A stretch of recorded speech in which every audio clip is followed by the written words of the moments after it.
अरे वाह वाह वाह वाह, मेरी रानी बिटिया पढ़ाई कर रही है। ये देखो पापा रानी बिटिया के लिए क्या लेकर आए हैं। थैंक यू पापा। अरे सुषमा चाय ले आओ भाई।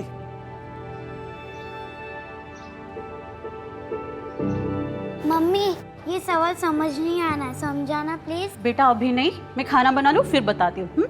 ठीक, मैं समझाता हूँ।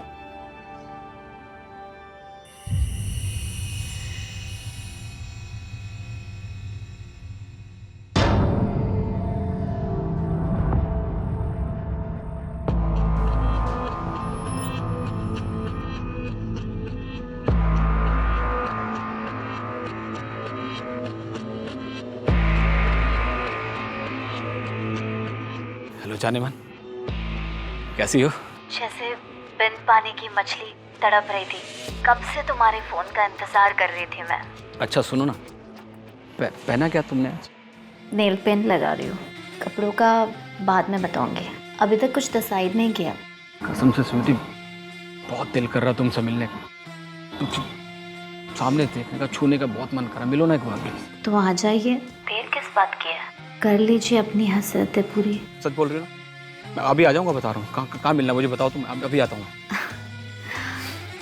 रुको, एक फोटो भेजिए सिर्फ तुम्हारे लिए। क्या दिख रही हो स्वीटी तुम? What a smile. कसम से तुम्हारी यादें किसी दिन जान ले लेंगी मेरी। शर्मा जी आपका टाइम खत्म होने आया, एक्सटेंड कर लीजिए। सुनो स्वीटी, कल ना मुझे सुबह बहुत अर्जेंट मीटिंग है एक। मैं मतलब तुमसे कल बात करूँ? अरे आपने तो दिल तोड़ दिया। आज सिर्फ 5 मिनट। मन तो नहीं है पर क्या करूँ, मजबूरी है। अच्छा स्वीटी सुनो, एक किस दो ना मुझे।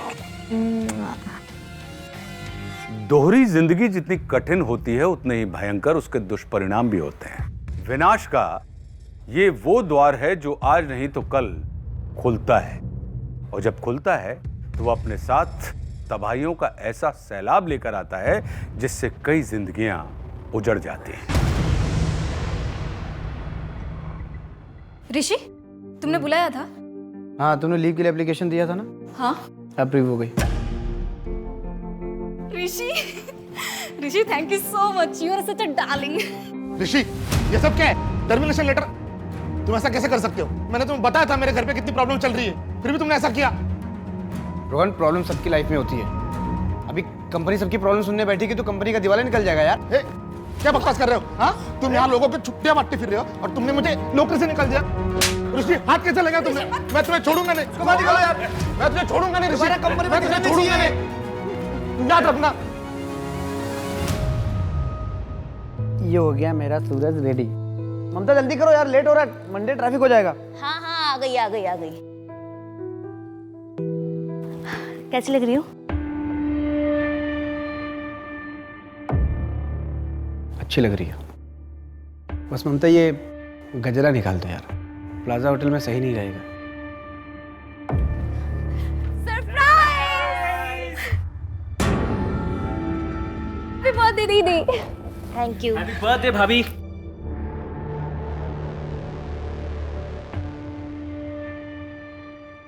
आप लोग कहीं जा रहे हैं क्या? हाँ, हम लोग बाहर डिनर पे जा रहे थे। एक्चुअली बड़ी मुश्किल से रिजर्वेशन मिला। हम कल कहीं और चले जाएंगे, आज घर पे सेलिब्रेट करते हैं। आप कुछ ऑर्डर कर दीजिए ना प्लीज। चलो चलो अंदर चलो चलो। चलो चलो, आप बहुत अच्छी लग रही हैं। हाँ।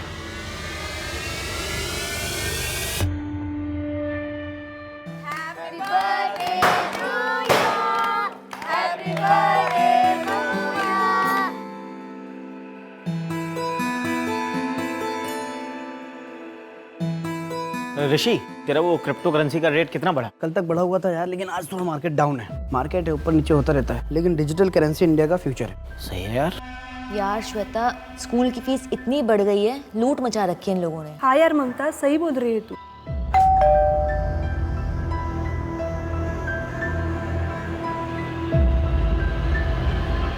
कहाँ है मेरी ब्यूटीफुल भाभी?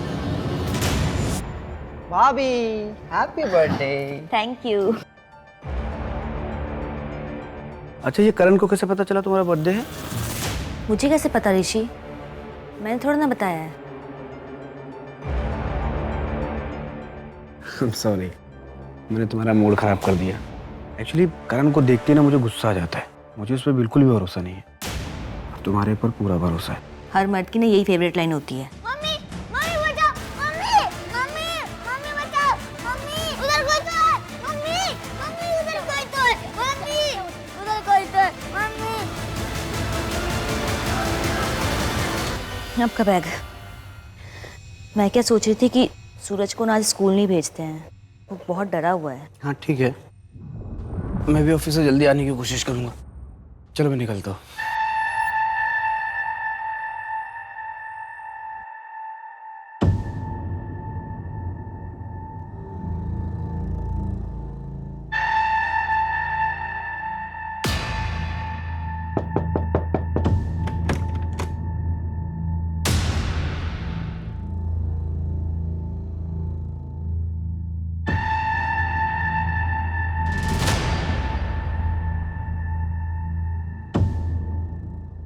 बाय।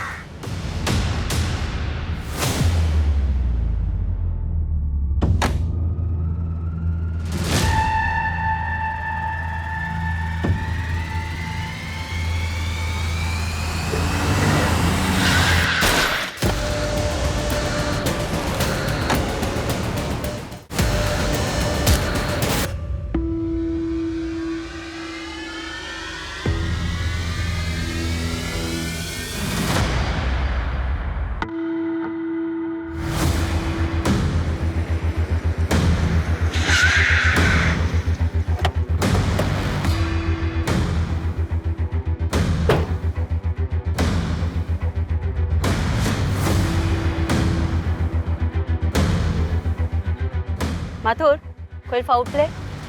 नहीं मैडम, विक्टिम का नाम ऋषि व्यास था। एक काम करो, फैमिली को इन्फॉर्म कर दो और एक्सीडेंटल डेथ रिपोर्ट फाइल करो। Okay madam.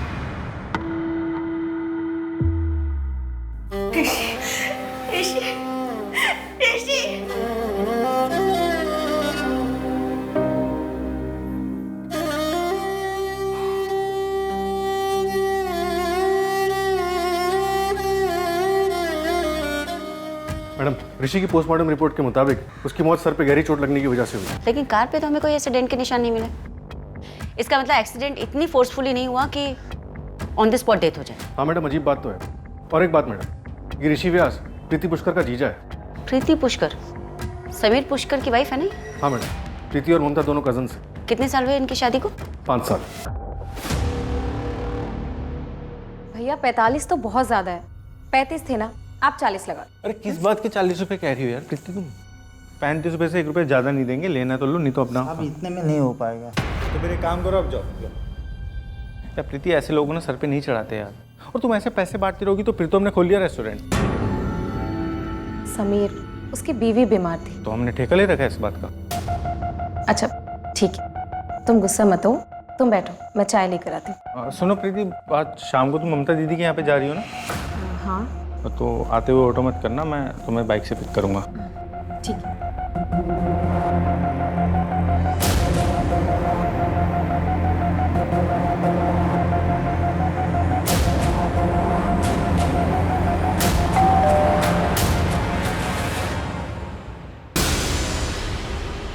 समीर, अरे मटर मिले या नहीं? हाँ मिल गया। ना ना जल्दी, कब से ऋषि ने बोला मटर पनीर बनाने के लिए। चल अंदर चल, आजा आजा। आज तू बच गई। मैंने समीर को बोल दिया था कि मैंने तुझे मटर लेने के लिए भेजा हुआ है। तू समीर को सब सच क्यों नहीं बता देती? देख, ये सब करेगी ना तो तेरी शादी नहीं चल पाएगी। ये लीजिए आपकी चाय। Thank you. मैं क्या कह रहा था प्रीति, वो थोड़ा सा ना इस बार प्रॉब्लम हो गई है इस मंथ में। इस बार 20,000 रुपये हो पाए, थोड़ा मैनेज कर लो ना। सिर्फ 20,000? इतने में कैसे होगा? ऊपर से वो काम वाली बाई, उसे भी अपनी पगार बढ़ानी है। उसको क्यों बढ़ानी है पगार? उसने क्या किया ऐसा? बाकी जगह पे उसकी पगार बढ़ी हुई है, अगर हमने नहीं बढ़ाई ना तो वो काम छोड़कर चली जाएगी। एक काम करो, तुम उसकी पगार बढ़ा दो, इसमें थोड़ा मैनेज कर लो। नहीं हो पाएगा तो एफडी तोड़ देंगे, और क्या।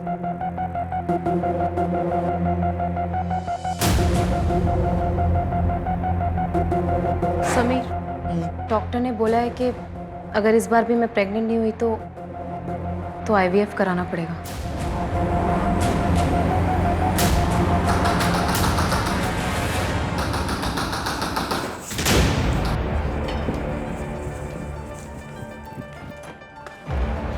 अरे समीर, वो माँ को हार्ट अटैक आया था।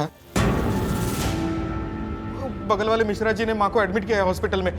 मैंने मेरे पास जितने पैसे थे उतने मिश्रा जी को दे दिए, लेकिन तुझे तो पता है कि मेरे धंधे की हालत क्या है। भैया कल सुबह आ जाते, इतनी रात में। प्रीति क्या बोल रही हो? चुप रहो भैया, आपने ठीक किया। प्रीति एक काम करो, जो मैंने तुम्हें पैसे दिए वो जल्दी लेके जाओ। जाओ ना, मुंह क्या देख रही हो, जल्दी जाओ ना यार।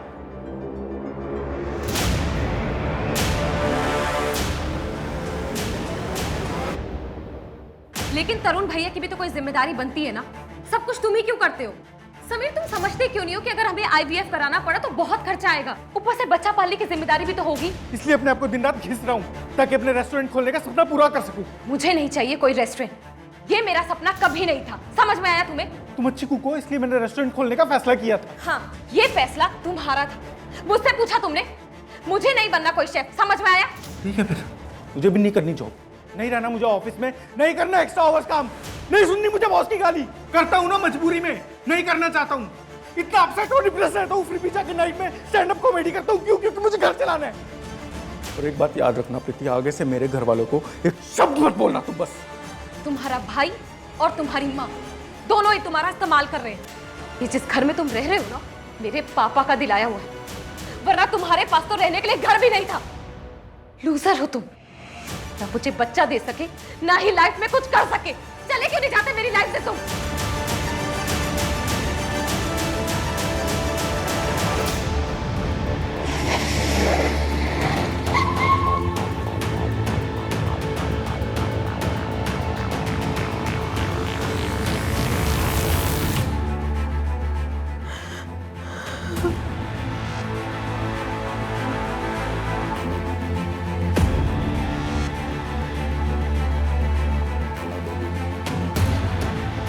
बॉडी पोस्टमार्टम के लिए भेजो। मैं समीर पुष्कर अपने पूरे होशो हवास में ये लेटर लिख रहा हूँ। मैंने अपने परिवार को खुश रखने की बहुत कोशिशें की, पर लाख कोशिशों के बावजूद मैं उसमें असफल रहा। शादी के 5 साल बाद भी मैं अपनी वाइफ को बच्चा नहीं दे पाया। शायद कमी मुझ में ही है, इसलिए मैं आत्महत्या कर रहा हूँ। इसका जिम्मेदार कोई और नहीं, सिर्फ मैं हूँ। प्रीति, तुम अपना ख्याल रखना। समीर ने एक दुकान रेंट पे ली थी, रेस्टोरेंट खोलने का काम चल रहा था और ऑफिस में भी उसका प्रमोशन होने वाला था, पर शायद पैसों की काफ़ी तंगी चल रही थी उसे।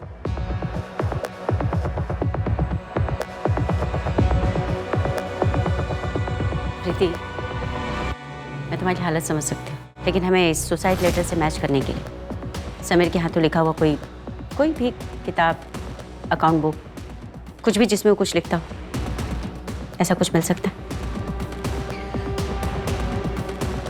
समीर की एक डायरी है जिसमें वो अपने स्टैंड अप कॉमेडी की स्क्रिप्ट लिखता था।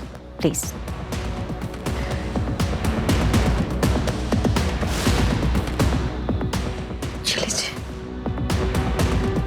मैडम, सुसाइड नोट की हैंडराइटिंग समीर की डायरी की हैंडराइटिंग से मैच हो गई है। इसका मतलब समीर वाकई में डिप्रेस था, इसलिए उसने सुसाइड कर लिया। हो सकता है मैडम, लेकिन पोस्टमार्टम रिपोर्ट के मुताबिक उसके ब्लड में ज़ेनाथ्रोल के ट्रेसेस मिले हैं, जो कि एक एंटी एंजाइटी ड्रग है।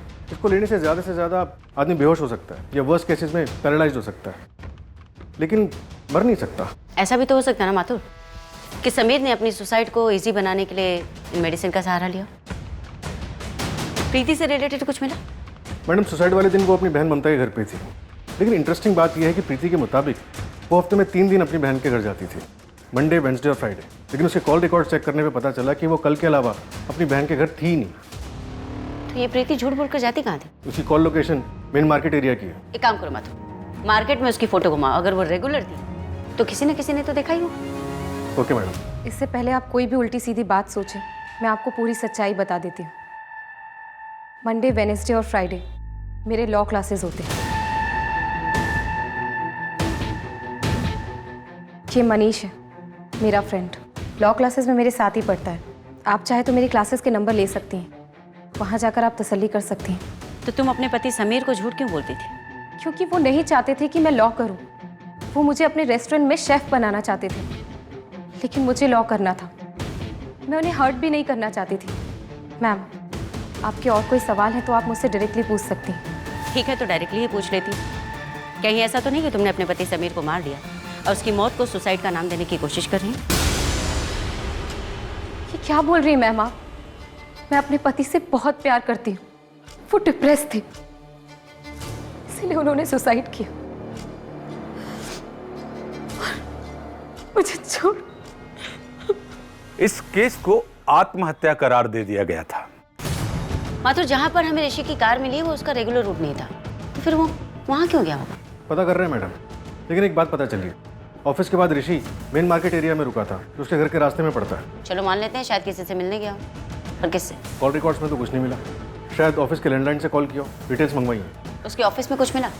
एक एक्स एम्प्लॉई रोहन, ऋषि की रिपोर्ट की वजह से रोहन को 3 महीने पहले टर्मिनेट किया गया था। दोनों का झगड़ा भी हुआ था। क्या बकवास कर रहे हो? तुमने मुझे नौकरी से निकाल दिया। मैं तुझे छोड़ूंगा नहीं ऋषि, मैं तुझे छोड़ूंगा नहीं। मुझे नौकरी से निकाल दिया, इसलिए मैं ऋषि को मार दूंगा। कुछ भी बोल रहे हैं आप लोग। 3 महीने हो गए तुम्हें टर्मिनेट हुए। उसके बाद तुमने कई इंटरव्यूज दिए, लेकिन तुम्हें जॉब नहीं मिली। इसका जिम्मेदार तुम कहीं ना कहीं ऋषि को ही मानते होंगे। आप लोगों को नहीं लगता? मुझसे ज्यादा श्रुति के पास रीजन था। Rishi, thank you so much, you are such a darling. Madam, Rishi के मोबाइल से ऑनलाइन वीकली पैसे ट्रांसफर हो रहे थे सपना माथुर को। सपना माथुर?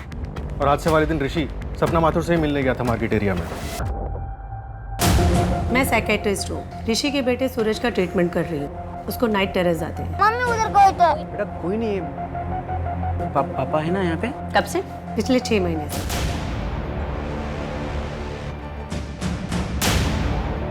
मैडम, रोहन सही कह रहा था। श्रुति ने ऋषि के खिलाफ सेक्सुअल हैरेसमेंट का केस फाइल किया था। Rishi, thank you so much, you are such a darling. और उसको 2 महीने बाद श्रुति को कंपनी से निकाल दिया गया। फिलहाल उसका एड्रेस ट्रेस कर रहे हैं, उसने शहर चेंज किया।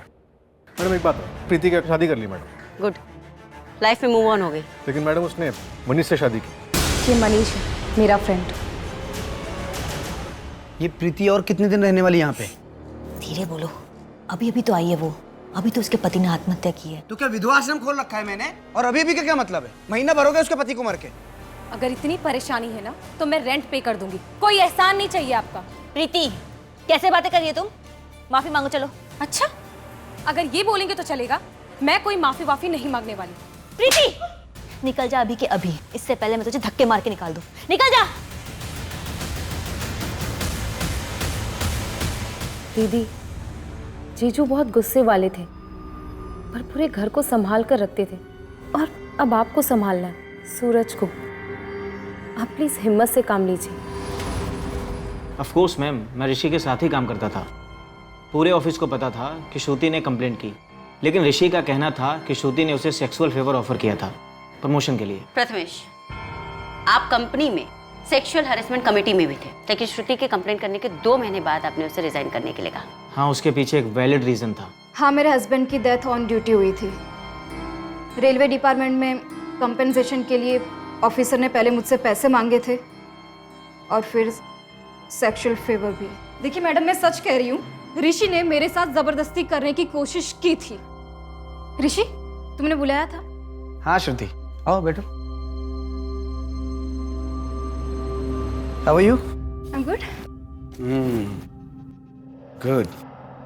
ये रहा तुम्हारा प्रमोशन लेटर।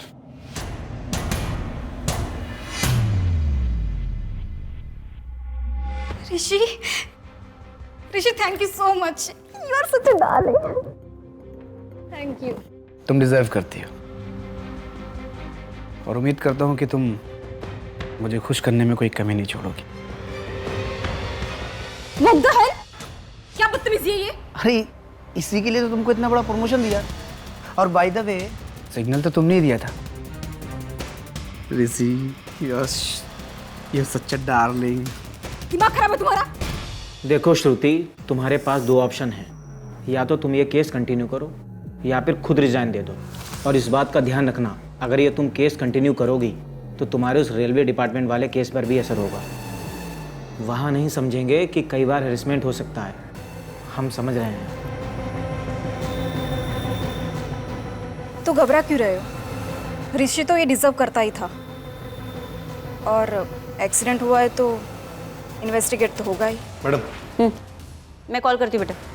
मैडम एक इंटरेस्टिंग बात पता चली। प्रीति फिलहाल एक लॉ फर्म में इन्वेस्टिगेटिंग फॉरेंसिक ऑफिसर की पोस्ट पे काम कर रही है। फॉरेंसिक? यस मैडम, उसने अपने मास्टर्स फॉरेंसिक साइंस में किए थे और उसके बाद लॉ किया। सूरज, अब तो तेरे पापा मर गए, अब तेरी स्कूल की फीस और ट्यूशन की फीस कौन भरेगा? मम्मी है ना, वो काम करेगी। अच्छा चल, मेरा घर आ गया, ठीक है, बाय बाय।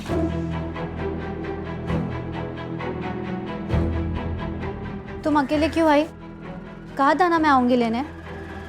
सूरज था मेरे साथ, टीचर को कोई बाहर जाना था, मैं अकेली कहाँ वेट करती। अच्छा सुनो, फ्रिज में खाना रखा है, खा लेना। अब मैं 1 घंटे के लिए बाहर जा रही हूँ, दरवाजा मत खोलना। हाँ। इसका कितना मिलेगा? इसका तो सिर्फ 20,000 मिलेगा। ठीक है, चलेगा, दे दो।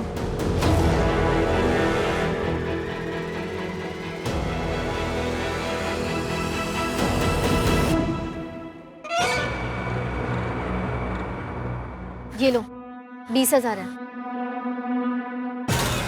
इतने में तो खुद ही कर ले। अच्छा सुनो, प्लीज एक बार मुझे अपने बॉस से मिलवा दो प्लीज। वो किसी से नहीं मिलते। सिर्फ एक बार, प्लीज प्लीज। ठीक है, सोमवार 3 बजे यहीं पर।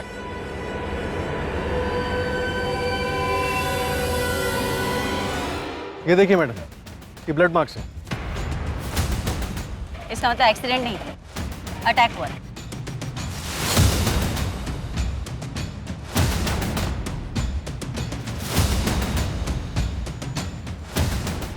माथुर, यहाँ पर तो बहुत चहल पहल रहती है, किसी ने देखा कैसे नहीं? तब दोपहर का वक्त था मैडम, थोड़ा खाली रहता है। गाड़ी यहाँ पर रुकी होगी तभी ये टायर के निशान। यहाँ पर ऋषि पर अटैक हुआ होगा और इस मर्डर को एक्सीडेंट दिखाने के लिए यहाँ से 2 गली आगे ले जाकर उसे छोड़ा गया।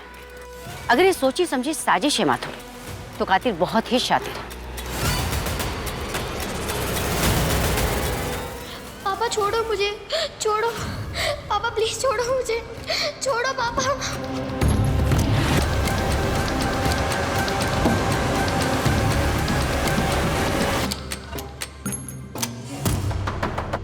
क्या बे, क्यों ठोक रहा है? हार्दिक, कौन है ये? तुमने क्या किया इसके साथ? वो इसको मार देता था।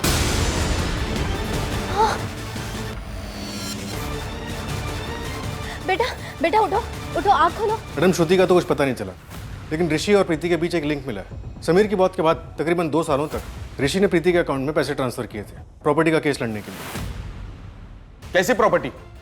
मेरे भाई के चिता की आग अभी तक ठंडी भी नहीं हुई और तू अपने आशिक के साथ गुलछर्रे उड़ा रही है। याद रखना, मेरी प्रॉपर्टी में से तुझे एक ढेला भी नहीं दूंगा मैं।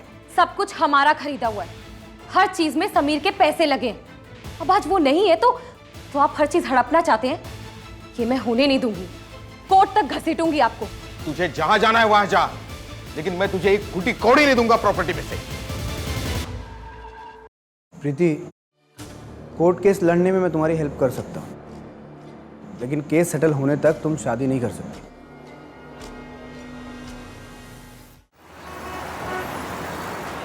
कसम से श्रुति, हम आने जा रहा है, प्लीज एक बार मिल लो ना। एक बार मैं तुमसे मिलने के लिए कुछ भी कर सकता हूँ, कुछ भी कर सकता हूँ। कुछ भी? हाँ, मैं 3 गुना पैसे दूंगा। एक बार मेरी हो जाओ, 30,000 दूंगा। अच्छा 50,000? डन। होटल ब्लू में। ठीक है, परसों रात में 10 बजे मिलो।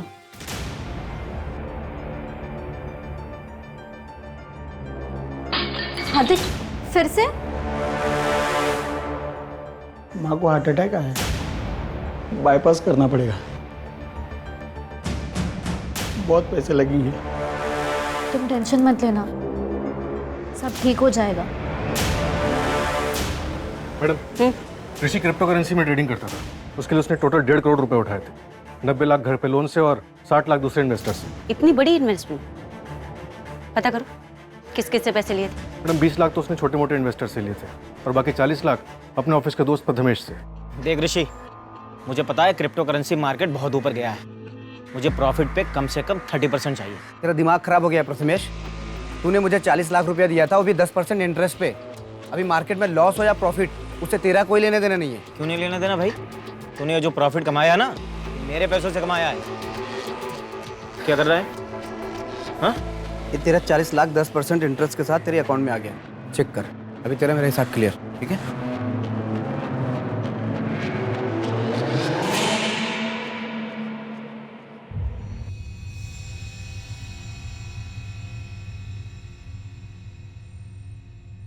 दीदी, क्लेम कब सेटल होगा? जब तक पुलिस इस केस को एक्सीडेंटल डेथ बोल के बंद नहीं कर देती।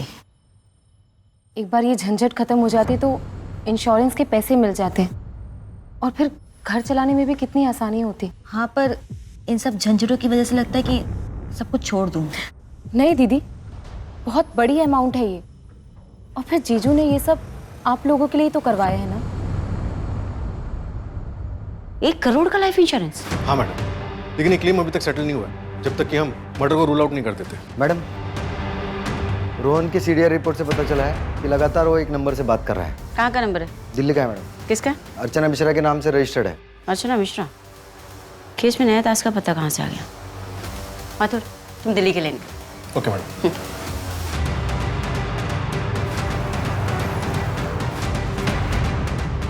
श्रुति जी, आप कौन? अर्चना मिश्रा कौन है? मेरी बड़ी बहन है। पर बात क्या है? हाँ, मैं रोहन के कांटेक्ट में थी, दोस्त है मेरा।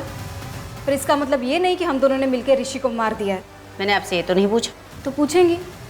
अब दिल्ली से मुझे यहाँ पे गोलगप्पे खाने के लिए तो बुलाया नहीं होगा। बहुत स्मार्ट है, तो सच भी खुद ही बता दीजिए। सच ये है कि मैंने कुछ नहीं किया। मैं सिर्फ ऋषि की लाइफ हेल बनाना चाहती थी, इसलिए रेजिग्नेशन देने के बाद मैं उसकी वाइफ को मिलने गई थी जब ऋषि आउट ऑफ स्टेशन था कॉन्फ्रेंस के लिए। ममता, मैं तुम्हें ये बताने के लिए आई हूँ कि तुम्हारा हस्बैंड एक नंबर का लीचड़ इंसान है। उसने मुझे हरास करने की कोशिश की और जब मैंने उसको मना किया ऑफिस। ये क्या है?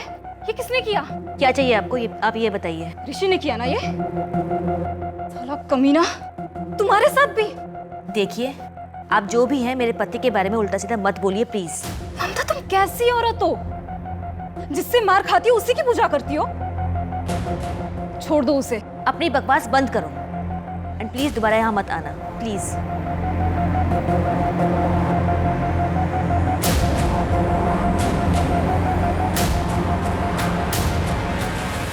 ऋषि ने मुझ पर सिर्फ एक ही बार हाथ उठाया था। क्या मैं जान सकती हूँ क्यों?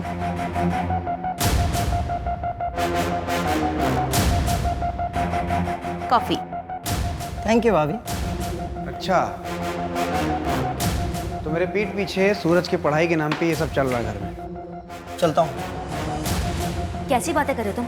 भाभी बोलता है वो मुझे। क्या ऋषि ने कभी सूरज पर भी हाथ उठाया था? नहीं मैम, ऋषि एक बहुत अच्छे पिता थे। उस दिन वो नशे की हालत में थे, इसलिए उनसे गलती हो गई थी। वो बहुत शर्मिंदा थे। श्रुति ने तो आज मुझे फंसा ही दिया था। पर तुम टेंशन क्यों ले रही हो? तुमने कुछ किया है क्या? चेहरा तो देखा होगा उसका। नहीं सर, मुंह पर उसने कपड़ा बांध कर रखा था और जाते वक्त कब गई पता भी नहीं चला। लेकिन उस लड़की के पीठ पे सिगरेट से जलता है वैसा निशान था। मैडम, 4 लोगों का पता चला है जिनसे ऋषि ने कॉइन्स खरीदने के लिए पैसे उठाए थे। कौन कौन है वो? पुनीत राठौड़, जो उसके कॉलेज का दोस्त है, ऋषि का पड़ोसी पंकज और उसके दूर के 2 कजन हार्दिक और गणेश। एक काम करते हैं, सबसे पूछताछ शुरू करते हैं। Okay madam. माथुर, मुझे एक डिटेल्स लिखवा के दो। Yes madam.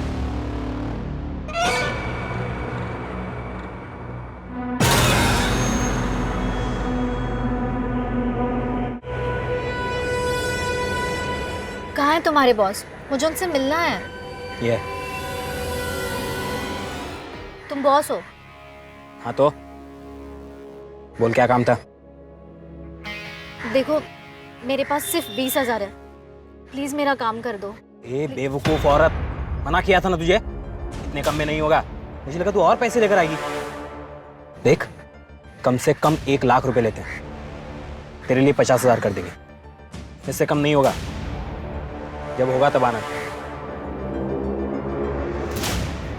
ठीक है।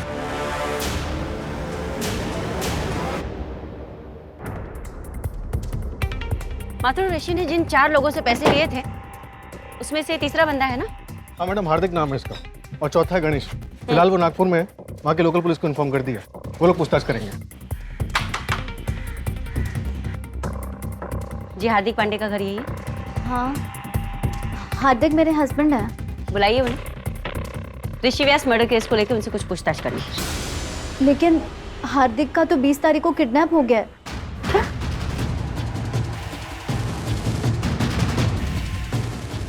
आपने पुलिस में कंप्लेंट नहीं लिखवाई?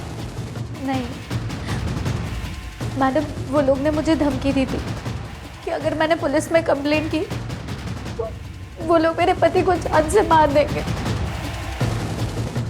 किडनैपर ने आपको बड़ी मार्केट के पीछे कच्ची वाली सड़क पर पैसे लेकर बुलाए हैं ना? डोंट वरी, हमारी टीम वहां पर पहले से तैनात रहेगी। मैडम, मैंने तो पैसे दे दिए हैं।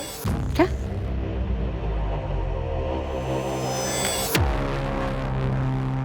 वो लोग आज मेरे पति हार्दिक को छोड़ने वाले थे, लेकिन वो अब तक घर नहीं आए। माथुर, लोकल पुलिस स्टेशन को इस केस के बारे में अपडेट करो। Okay madam. क्या हार्दिक का कनेक्शन पहले किसी मर्डर केस में था? जी मैडम, जगत शर्मा नाम था विक्टिम का। छानबीन करने में ये पता चला कि जगत किसी ड्रीम गर्ल नाम की साइट का कस्टमर था और ये ड्रीम गर्ल साइट हार्दिक के नाम रजिस्टर थी। ये तो हनी ट्रैपिंग का केस है। हाँ मैडम, एक लड़की ने मर्डर किया था। हालांकि होटल का कोई भी स्टाफ उसका चेहरा नहीं देख पाया क्योंकि उस लड़की ने अपना मुंह कपड़े से ढका हुआ था। हार्दिक का आईपी एड्रेस हम ट्रैक कर ही रहे थे, उसके पहले ही उसका किडनैप हो गया। माथुर, इस हार्दिक का नाम हमारे यहाँ ऋषि मर्डर केस में भी है और वहाँ जगत शर्मा मर्डर केस में भी। हम उससे सवाल करने वाले होते हैं और वो किडनैप हो जाता है। कहीं ऐसा तो नहीं कि कोई हमें गुमराह करने की कोशिश कर रहा है? मैडम, आप कहना चाहती हैं कि हार्दिक की किडनैपिंग फेक थी? हाँ, प्रीति बोल रही हूँ। आंटी मिलो ना एक बार। 1 मिनट का 500 और मिलने का 15,000, और वो भी सिर्फ आपके लिए। अभी आ जाऊंगा, बता रहा हूँ। कहाँ मिलना मुझे बताओ तुम, अभी आता हूँ।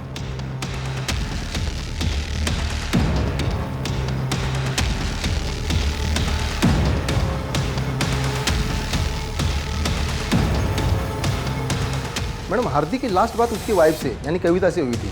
उस वक्त तो ऑफिस में ही था और ऑफिस से घर लौटते हुए वो किडनैप हो गया। उसके ऑफिस से घर के बीच रास्ते में जितने भी सीसीटीवी कैमरास है वो सब मैं खंगलता हूँ, शायद कुछ हाथ लग जाए। Thank you Joshi. Thank you. Mathur, इस हार्दिक और कविता की बेटी साक्षी। हार्दिक और कविता की अपनी बेटी नहीं। हार्दिक ने साक्षी को उसके बाप से 2 साल पहले रेस्क्यू करवाया था। उसके बाद हार्दिक और कविता ने साक्षी को लीगली अडॉप्ट कर लिया। सर, ये जो आपने डिटेल्स मांगी थी,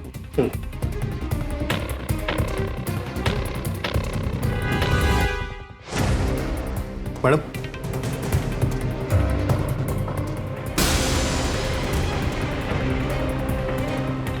माथुर, जब कोई क्रिमिनल लंबे समय तक पकड़ा नहीं जाता ना, तो उसे अहंकार हो जाता है और अपने उस अहंकार के चलते वो गलतियां कर बैठता है।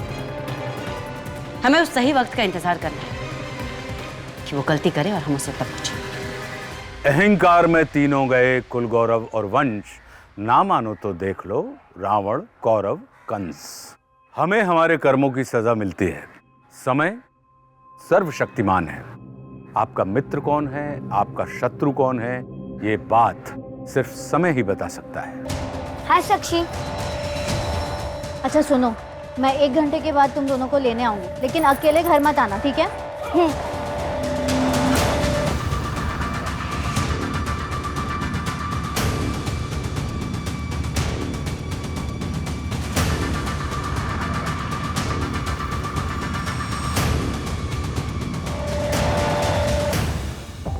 माथुर, मालती प्रीति की माँ, समीर पुष्कर प्रीति का हस्बैंड, पंकज ठाकुर प्रीति का कजिन, संतोष मिश्रा प्रीति के कजिन का देवर, ऋषि व्यास प्रीति का जीजा, पीयूष प्रीति का कजिन एंड हार्दिक पांडे ऋषि का कजिन।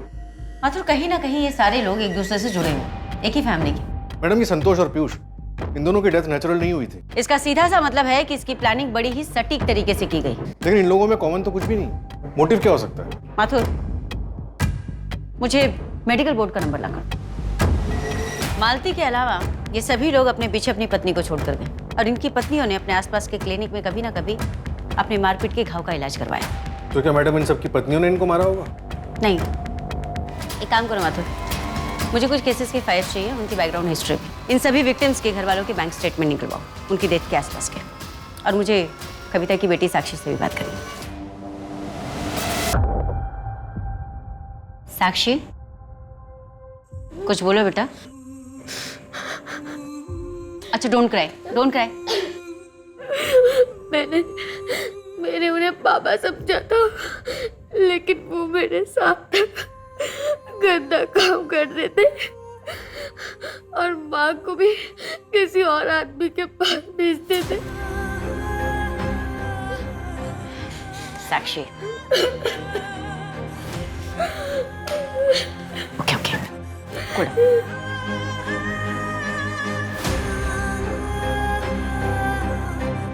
ए रुक, ये किसने किया? माँ को हार्ट अटैक आया, बाईपास करना पड़ेगा, बहुत पैसे लगेंगे। तुम टेंशन मत लेना, सब ठीक हो जाएगा। 1 मिनट का 500 और मिलने का 15,000, और वो भी सिर्फ आपके लिए। अच्छा, 50,000? ओके।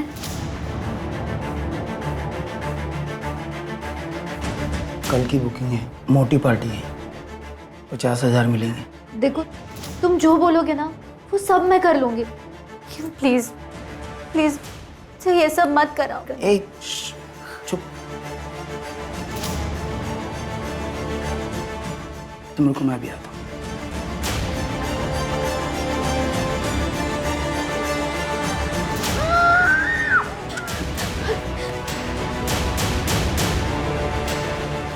अब सोच ले तू, अगर कल तू नहीं जाएगी ना तो ये जाएगी।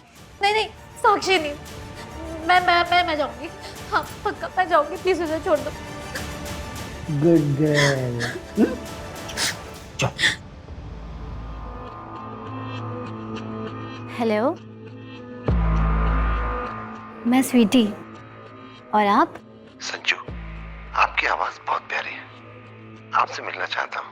अरे इतनी जल्दी? पहले थोड़ी दोस्ती तो कर लो। तो दोस्ती के लिए कितने पैसे खर्च करने होंगे? अच्छी चीज कीमती होती है संजू। और हर कीमती चीज कैद में रखी जाती है। तुम्हारी बेटी साक्षी से बात हुई? तुम जगत से मिलने गई थी, जगत को तुमने मारा, तो फिर हार्दिक की सुपारी क्यों दी?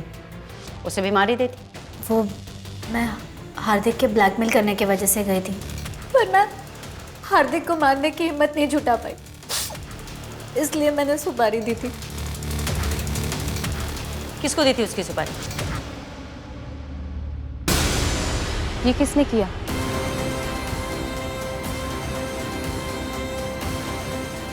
ये मेरे पति ने किया।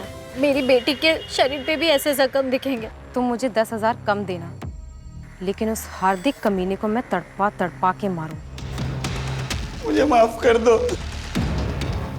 ड्रीम गर्ल की साइट तुम चलाती थी? हार्दिक के मरने के बाद वो साइट मैं चलाती थी। क्यों मारा समीर को? मैम, समीर ने सुसाइड किया था। ये लेटर जो समीर ने अपनी छुट्टी के लिए अपनी कंपनी को लिखा था, उसकी ओरिजिनल हैंडराइटिंग, ये उसका सुसाइड नोट, ये डायरी, दोनों की हैंडराइटिंग एक दूसरे से मैच करती।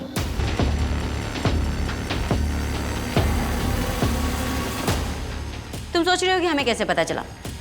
तुम्हारे हाथों लिखा गया महानगर पालिका के लिए लेटर, यानी कि तुम्हारी ओरिजिनल हैंडराइटिंग, जो सुसाइड नोट और इस डायरी से मैच करती है, जिसे तुमने समीर की डायरी बताई थी। जब हमें पता चला कि तुमने फॉरेंसिक में मास्टर्स किए, तो हमने अपनी इन्वेस्टिगेशन के दायरे बदल दिए। अब बताओ समीर को क्यों मारा? और ऋषि को भी तुमने ही मारा ना? वो तो अच्छा इंसान था ना? अच्छा इंसान? ऋषि शराब के नशे में मुझे हर रोज पीटता है। प्रीति, मुझे उससे छुटकारा चाहिए। मैं तुम्हें 4 लाख तक दूंगी। जिस तरह से तुमने अपने पति से छुटकारा पाया है, मुझे भी दिला दो प्लीज।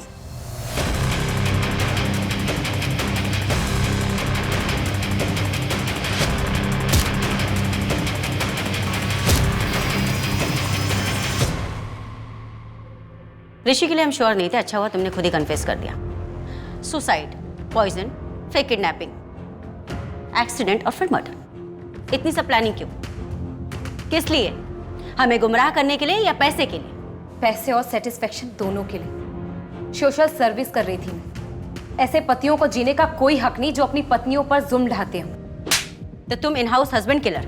डोमेस्टिक वायलेंस गलत है, लेकिन उसके लिए कानून व्यवस्था है। उनके खिलाफ केस हो सकता है, कानून उन्हें उनकी सजा देता। तुम होती कौन हो? डोमेस्टिक वायलेंस के कितने अपराधी जेल में रहते हैं मैडम। कानून हाथ में लेना इंसाफ नहीं होता प्रीति। तुम्हारा हस्बैंड भी क्रिमिनल था और तुम भी क्रिमिनल हो। तुम दोनों के सिर्फ जुर्म अलग है। बाकी के 6 विक्टिम्स को भी तुम दोनों ने ही मारा ना? और कितने मर्डर्स किए तुम दोनों ने? तुम एक मासूम औरत थी, डोमेस्टिक वायलेंस की शिकार, लेकिन आज देखो अपने आप को, तुम एक खूंखार अपराधी बन चुकी हो। भारत में घरेलू हिंसा की जड़ें काफी गहरी हैं और ये व्यापक रूप से प्रचलित है। नेशनल क्राइम रिकॉर्ड्स 2019 की रिपोर्ट के अनुसार महिलाओं के खिलाफ अपराधों के सभी 4,05,000 मामलों में से अधिकांश यानी कि लगभग 30.9% मामले धारा 498A के तहत दर्ज हुए हैं। इस धारा के तहत सिर्फ वही मामले दर्ज किए जाते हैं जिसमें पति या उसके रिश्तेदारों द्वारा क्रूरता की जाती है। हालांकि महिलाओं के खिलाफ अपराधों का सबसे बड़ा हिस्सा होने के बावजूद घरेलू हिंसा को कम रिपोर्ट किए गए अपराधों के रूप में जाना जाता है। जो प्रीति और ममता ने किया वो कभी सही नहीं हो सकता। जिस वक्त उन दोनों ने अपराध करने का फैसला किया, उसी वक्त से वो दोनों पीड़िता नहीं बल्कि शातिर अपराधी बन गए। अब मैं आशुतोष राणा विदा लेता हूं आपसे। हम फिर मिलेंगे एक ऐसी ही कहानी के साथ जो आपको रखेगी सतर्क और जिंदगी को सुरक्षित। तब तक अपना और अपने परिवार का ख्याल रखिए और देखते रहिए क्राइम पेट्रोल। सतर्क। जय हिंद।